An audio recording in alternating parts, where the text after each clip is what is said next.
অতি দ্রুত বাংলাদেশ সরকারকে ইন্ডিয়ার বিরুদ্ধে আন্তর্জাতিক আদালতে মামলা করতে হবে। ইনকিলাব মঞ্চের পক্ষ থেকে 5 দফা দাবি ঘোষণা করছি। অতি দ্রুত ইন্টারিম সরকারকে এই ব্যাপারে ব্যবস্থা গ্রহণ করতে হবে। নাম্বার 1, যেই সমস্ত যাদের বিরুদ্ধে অভিযোগ করা হয়েছে আন্তর্জাতিক অপরাধ ট্রাইব্যুনাল থেকে, অনতি বিলম্বে তাদেরকে কোনো কালক্ষেপণ ছাড়া গ্রেফতার করতে হবে। আপনারা জানেন বাংলাদেশের আইনে যখন ওয়ারেন্ট জারি হয়ে যায় তাদেরকে চাকরিতে থাকার কোনো অবস্থা নাই। এই বৃহস্পতিবারও তারা অফিস করেছে আর্মিতে, আমরা জানি। আগামীকালকে রবিবার, এই জন্য আজকে আমরা শনিবার প্রেস মিট করলাম। হয়তো আমরা ধরে নিচ্ছি কৌশলে তাদেরকে ডিসমিস করে দেওয়া হবে, অথবা তাদেরকে সাথে সাথে সেই এক্সিট দেওয়া হবে। শুধু ডিসমিস করে দেওয়া চলবে না, আর্মির নিজের দায়িত্ব হলো তাদেরকে ডিসমিস করে দিয়ে অতি দ্রুত আদালতের হাতে তুলে দিতে হবে। নাম্বার 2, আপনাদের মাধ্যমে বলেছি, গুম কমিশন সরাসরি প্রতিবেদন দিয়েছে এই বাংলাদেশে গুম খুনের সাথে ইন্ডিয়ান এজেন্সি জড়িত।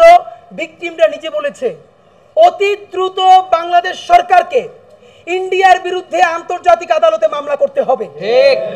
আমরা অবাক হলাম, যেখানে ভিকটিমরা প্রত্যেকে বলছেন, পিলখানার ভিকটিমরা, জুলাইয়ের ভিকটিমরা, যারা বলছেন এই গুমের ভিকটিমরা, তাদেরকে হিন্দিভাষী অফিসাররা তাদেরকে গুমের সাথে জড়িত। তাহলে এই ভিকটিমরা যেহেতু বেঁচে আছেন, এখন পর্যন্ত বাংলাদেশ সরকার কেন আন্তর্জাতিক অপরাধ আদালতে ইন্ডিয়ার বিরুদ্ধে মামলা করবে না? যদি বাংলাদেশের বিএনপি, জামাতে ইসলামীও কনভিন্সড হয়ে যায়, এই ইন্টারিমের তো দায় বিএনপি এর জামাতের প্রতি না, তার তো দায় শহীদদের প্রতি, তার তো দায় ইনসাফের প্রতি। আমরা অতি দ্রুত দাবি জানাচ্ছি এই সরকার ইন্ডিয়ার এই ভয়াবহ অপরাধের বিরুদ্ধে অতি দ্রুত যেন আন্তর্জাতিক আদালতে মামলা করেন। 3, পিলখানা গুম কমিশন এবং যে আন্তর্জাতিক অপরাধ আদালতে যেসব প্রসিকিউশনের যারা সদস্য রয়েছেন, আমরা মনে করি তারা অত্যন্ত জীবনের ঝুঁকিতে রয়েছেন। গুম কমিশনের নাবিলা ইদ্রিস আপা, আপনি ভাবেন একজন নারী কত পুরুষের চেয়েও সাহসী হয়ে উঠতে পারে।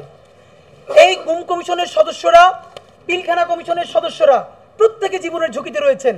আন্তর্জাতিক অপরাধ আদালতে যারা কাজ করছেন তাদেরকে শত শত কোটি টাকা অফার করা হয়েছে, তারা যেন একটু স্লো যান, তারা যান নাই, তারা গাদ্দারি করেন নাই। সুতরাং এই কোন পর্যন্ত না, লম্বা সময় ধরে তাদেরকে নিরাপত্তা নিশ্চিত করতে হবে। নাম্বার 4, আপনারা জানি আগামী 30শে নভেম্বরের মধ্যে পিলখানা কমিশন তাদের রিপোর্ট প্রকাশ করবে। আপনাদের মাধ্যমে আমরা সুস্পষ্টভাবে জানাতে চাই, পিলখানা কমিশন আমরা যতদূর জানি জেলখানায় যেই সব আসামিরা রয়েছেন, যারা ভিকটিম রয়েছেন, যেসব সৈনিক যাদের অনেকদিন জেল হয়েছে, তাদের সাথেও ঘন্টার পরে ঘন্টা জবানবন্দি নিয়েছেন। এই যেই সব সৈনিকরা এই হত্যাকাণ্ড চোখের সামনে দেখেছেন, তারা পিলখানা কমিশনকে কি বলেছেন, এই প্রত্যেকটা বক্তব্য সহকারে পিলখানা কমিশনের পুরো বক্তব্য কোনো ধরনের কাটছাট ছাড়া জাতির সামনে প্রকাশ করতে হবে।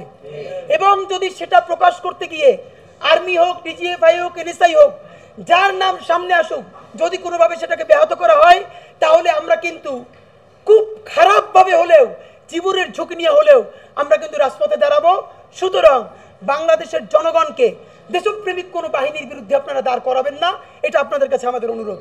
বন্ধুরা, আপনাদের কাছে সর্বশেষ দাবি, ইতিমধ্যে যাদেরকে সেফ এক্সিট দেওয়া হয়েছে 626 জন এবং অপরাপর অন্যান্যদেরকেও, ইন্টারিম সরকার অতি দ্রুত ইন্ডিয়া এবং অন্যান্য যেসব দেশে তারা পালিয়েছে, সেফ এক্সিট দেওয়া হয়েছে, ইন্টারপোলের মাধ্যমে তাদেরকে ফিরিয়ে এনে অতি দ্রুত বিচারের মুখোমুখি করতে হবে। সর্বশেষ বলতে চাই, বাংলাদেশের জনগণকে আর দেশপ্রেমিক সেনাবাহিনীকে মুখোমুখি দাঁড় করানো চলবে না। কিছু গণহত্যাকারী, লুটেরা, পাচারকারী, গুমকারী 25 জন 30 জন জেনারেল মানে বাংলাদেশের আপামর সেনাবাহিনী নয়। বাংলাদেশের সেনাবাহিনী হচ্ছে জুলাই গণ অভ্যুত্থানের পক্ষে যারা দাঁড়িয়েছে, তারাই আমাদের সেনাবাহিনী। সুতরাং সেনাবাহিনীর সাথে বাংলাদেশের দেশপ্রেমিক মানুষের সাথে কোনো সমস্যা নাই। আমরা সবাই একসাথে আছি। আমাদের কমন শত্রু গণহত্যাকারী আওয়ামী লীগ, দিল্লির সেবাদার সেই সমস্ত জেনারেলরা যারা বাংলাদেশকে ধ্বংস করেছে।